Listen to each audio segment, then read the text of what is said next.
Hello students, आज हम class 11th की हिंदी आरोह में 4th चैप्टर पढ़ेंगे वे आँखें। ये जो कविता है वो हमारे महान कवि सुमित्रा नंदन पंत जी द्वारा लिखी गई है और ये कविता है वे आँखें। जी हाँ, इन आँखों को देख करके हमारे कवि सुमित्रा नंदन पंत जी ने स्वतंत्रता से पूर्व किसान की एक दुर्दशा का चित्रण यहाँ किया हुआ है, जिसमें उस किसान की आँखें सदा दुखी और दीनता से भरी रहती हैं। ये आँखें कभी स्वाधीन थीं, लेकिन आज इन आँखों को देख कर के कवि को लगता है कि ज़मींदारों ने या बड़े बड़े महाजन लोगों ने उस किसान की सारी ज़मीन हड़प ली हो, उससे उसे बेदखल कर दिया है, उसके पुत्र को भी मरवा डाला है, उसका घर द्वार भी मान लो बिक गया हो, खेत भी नीलाम हो गए हों। ब्याज के लिए उसने इतने अत्याचार सहे हुए हैं उस किसान ने कि उसकी पत्नी भी बिना दवा दारू के ही मानो मर गई। उसका दुधमुही जो बेटी थी वो भी दूध के अभाव में मानो कुछ दिन बाद ही चल बसी और पुत्र वधू पर पति घातनी का आरोप लगाकर, कलंक लगाकर थानेदार द्वारा उसे प्रताड़ित किया गया और लास्ट में वह भी कुएं में कूद करके डूब करके मर गई। इन सब अत्याचारों के बाद भी हमारा जो किसान है वह किसान अपने पूर्व की स्मृतियों को देख करके जहाँ खुश भी होता है, तो उसी क्षण उसके साथ घटित ये सारे के सारे घटनाएं उसको तुरंत ही दुखित कर देती हैं। तो ये सारा आयाम, ये सारे अवस्थाएं, मोड़ इस कविता में यहाँ हमें देखने को मिलेंगी। चलिए पढ़ते हैं हम ये कविता बे आँखें। बहुत ही सरल कविता है और इसमें हमें बहुत ही अच्छे तरीके से देखिएगा, मतलब साधारण शब्दों में अधिक साहित्यिक उसका प्रयोग न करते हुए यहाँ हमें सरल भाषा में ये समझाया गया है कि कैसे वह किसान अपनी संपूर्ण परिस्थितियों को झेलता हुआ दुखी रहता है और हमें उस पर दया भी नहीं आती है। ध्यान रखना, ये घटना स्वतंत्रता से पहले की है। तो पढ़ते हैं कविता कि अंधकार की गुहा सरीखी। कविता है, अंधकार की गुहा सरीखी उन आँखों से डरता है मन, भरा दूर तक उनमें दारूण दैन्य दुख का नीरव रोदन। ठीक, भरा दूर तक उनमें दारूण, दारूण मतलब होता है बहुत भयानक दुख, और दैन्य दुख का नीरव रोदन, नीरव रोदन से मतलब है कि मौन होकर के वह रोता रहता है। वह स्वाधीन किसान रहा अभिमान भरा आँखों में इसका, छोड़ उसे मझदार आज संसार कगार सदृश वह किसका। कि पहले जो स्वाधीन रहा करता था किसान, आज सारी दुनिया ने उसको अकेला छोड़ दिया है, बीच मझधार में छोड़ करके भाग गए हैं। लहराते हुए खेत द्रगों में हुआ बेदखल वह अब जिनसे। जहाँ किसानों के आँखों में अपने हरे भरे खेत, खुशहाल ज़िंदगी लहलहाया करती थी, आज वो सब उससे छिन जाने के कारण से आज वह इनसे बेदखल हो गया है।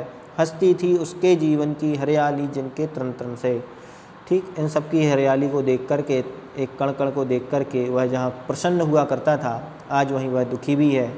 आँखों ही में घूमा करता वह उसकी आँखों का तारा। जी हाँ, आँखों का तारा मतलब उसके बेटे की चर्चा यहाँ की जा रही है। कारकुनों की लाठी से जो गया जवानी में ही मारा।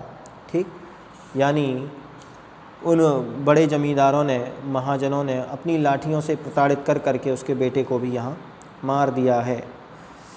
आगे पढ़ते हैं कि बिका दिया घर द्वार महाजन ने न ब्याज की कौड़ी छोड़ी।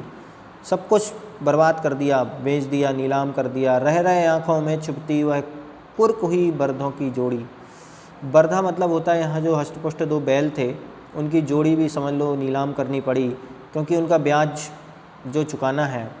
उजरी उसके सिवा किसे कब पास दुहाने आने देती। उजरी नाम की एक गाय है जो इतना स्नेह वो है अपने मालिक से या उस किसान से करती है कि कभी वह किसी को दूध लगाने की परमिशन नहीं देती है सिवाय उस किसान के। आँखों में नाचा करती उजड़ गई जो सुक्की खेती।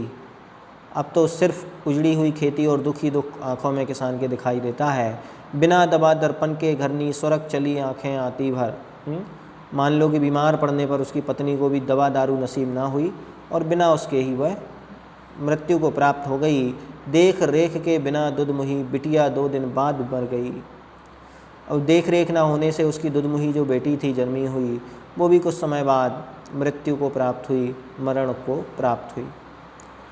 घर में विधवा रही पतोही, पतोही का मतलब होता है पुत्र वधू। लक्ष्मी थी यद्यपि पति घातिन, वह घर की लक्ष्मी थी लेकिन उसको पति घातिन ये आरोप कलंक लगाया गया। पकड़ मंगाया कोतवाल ने, डूब कुएं में मरी एक दिन। कोतवाल ने बार बार बुला करके उसे प्रताड़ित किया और एक दिन वह भी कुएं में कूद करके डूब करके मर गए। खैर पैर की जूती जोरू, ना सही एक दूसरी आती। भले ही कहा जाता हो कि भई ये जोरू जो महिलाएं हैं, पत्नियां हैं, एक गई दूसरा विवाह कर लो, दूसरी पत्नी हो जाती है, पर जवान लड़के की सुध कर सांप लौटते फटती छाती। लेकिन लड़का कहाँ से लाओगे जो मृत्यु को प्राप्त हो गया। पिछले सुख की स्मृति आँखों में क्षण भर एक चमक है लाती। तुरंत शून्य में गढ़ वह चितवन, तीखी नोक सदृश बन जाती। इस प्रकार से पुराने हरे भरे क्षणों को देखकर जहाँ वह किसान प्रसन्न भी होता है, तो उसी क्षण अपने संपूर्ण अत्याचार और उजड़े हुए चमन को देख करके वह बहुत ज़्यादा दुखी भी होता है और इस व्यथा को लेकर के वह अपना संपूर्ण जीवन व्यतीत करता रहता है। ऐसा ही दुख किसान की आंखों में देख करके सुमित्रा नंदन पंत जी ने उसके दुखों का वर्णन इन बे आँखें कविता के माध्यम से किया हुआ है। हम यहाँ देख सकते हैं कुछ प्रश्न उत्तर यहाँ पर दिए गए हैं कि अंधकार की गुहा सरी की उन आँखों से डरता है मन। सबसे पहला है कि आमतौर पर हमें डर किन बातों से लगता है।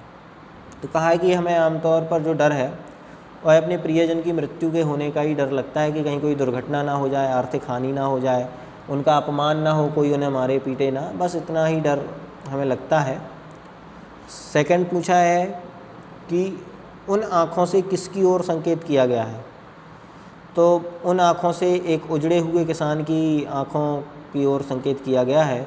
उस किसान का सर्वस्व लुट चुका है, उसके पास खेत घर बार पत्नी बच्चे पुत्रवधू सब नष्ट हो गए हैं।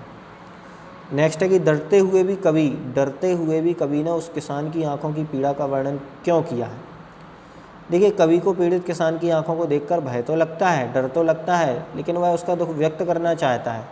वह उसके दुख के बारे में समाज को बताता है कि भाई इनके प्रति सहानुभूति रखो, इन पर अत्याचार मत करो। जो महाजनों थानेदारों ने अत्याचार किया है उन सबके अत्याचारों का पर्दाफाश भी यहाँ पर कवि ने किया है।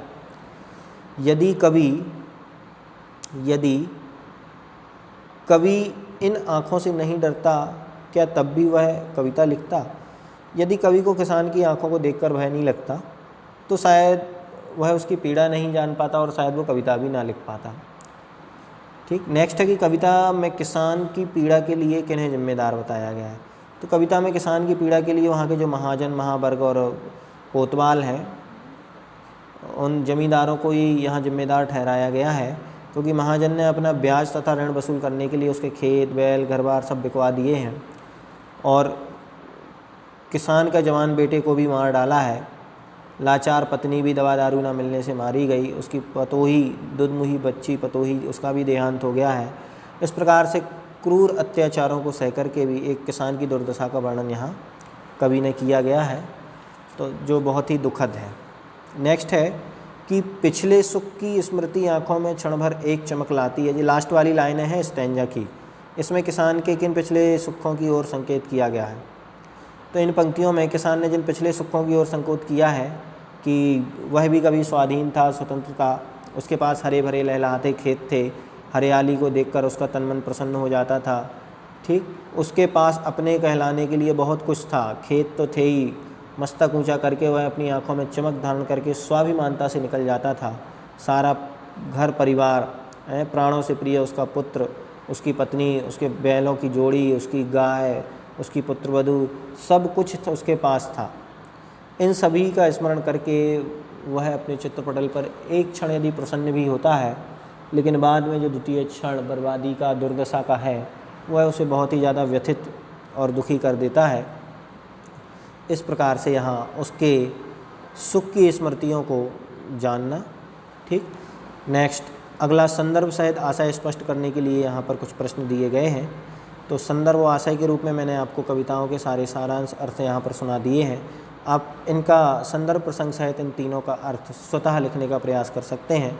इस प्रकार से सुमित्रा नंदन पंत का ये जो कविता है वे आँखें, ये किसान की उन आँखों के व्यथित दुख और दर्द को महसूस करने के पश्चात उसका वर्णन संपूर्ण जगत को बताने के लिए कविता सुमित्रा नंदन पंत ने यहाँ प्रेषित की है, जिसको हमें बहुत ही गंभीरता से समझना चाहिए और उसकी सुधार में, किसानों की परिस्थितियों के सुधार में काम भी करना चाहिए। धन्यवाद।